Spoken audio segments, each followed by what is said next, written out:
हम मीनू झा प्रणाम करै छी समस्त मिथिलावासी के 2022 में हरितालिका तीज और चौड़चन पावनि के संग संग गणेश चौथ कहिया छी ओ सब जानकारी लऽ कऽ उपस्थित छी।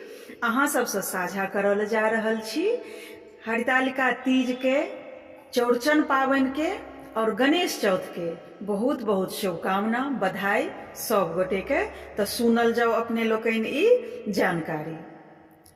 30/8/2022 दिन मंगल के हरितालिका तीज अछि।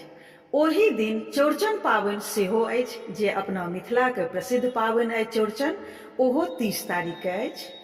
31 तारीख के 31/8/2022 बुध दिन के गणेश चौथ छी, यानी कि गणेश जी के पूजा ओहि दिन से प्रारंभ हैत। और चौड़चन पावनि दिन जहिया चंद्रमा के दर्शन कयल जाइ छनि जखन, तै कालक बहुत सुंदर मंत्र अछि, ओहो संग में हम दऽ रहल छी। आशा करै छी अहाँ सबके नीक लागत। ई चौड़चन के मंत्र जरूर पढ़ि के अहाँ सब चंद्रमा के दर्शन करब। तो सुनू।